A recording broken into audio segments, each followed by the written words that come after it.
মণিপুর এক ছোট্ট গ্রামে থাকত রামু নামের এক ছেলে।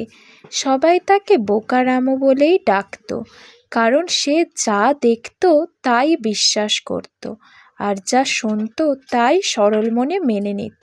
কিন্তু রামুর মন ছিল সাদা মেঘের মতো পরিষ্কার। একদিন সকালে রামু মাঠে কাজ করতে করতে নিজেই বলল, আমি বোকা হতে পারি, কিন্তু আমি মিথ্যে বলি না। ভগবান আমাকে যেমন বানিয়েছে তেমনই ভালো আছি। গ্রামের চতুর লোক করিম তাকে দেখে হেসে বলল, এ রামু, তুই কি জানিস ওই তাল গাছের মাথায় সোনার হাঁড়ি আছে? রামু চোখ বড় বড় করে বলল, সত্যি নাকি? তাহলে তো আমাকে উঠতেই হবে। সে তাল গাছে উঠতে গিয়ে পড়ে গেল। সবাই হাসাহাসি শুরু করলো। রামু উঠে ধুলো ঝেড়ে নিজেই বলল, আমি পড়ে গেলাম, কিন্তু আকাশটা কাছ থেকে দেখতে পেলাম। এত সুন্দর নীল আকাশ আগে কখনো দেখিনি। এরপর একদিন গ্রামে খবর এলো শহর থেকে বড় এক ব্যবসায়ী আসবে।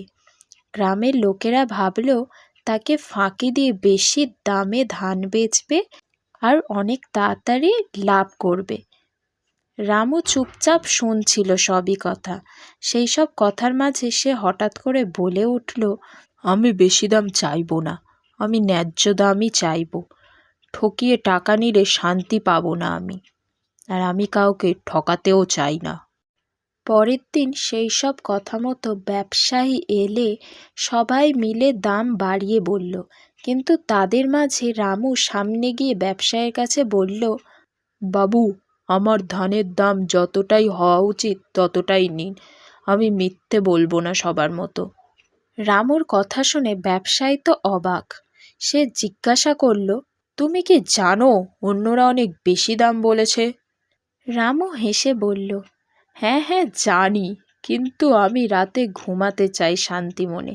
মিথ্যে বলে কাউকে ঠকিয়ে কখনো শান্তির ঘুম ঘুমানো যায় না। রামুর এইসব কথায় ব্যবসায়ী তো মুগ্ধ হয়ে গেল এবং সে বলল, রামু, তুমি বোকা নও, তুমি সৎ। এই কথা বলে সে রামুর সব ধান ন্যায্য দামে চেয়েও বেশি দামে কিনে নিল।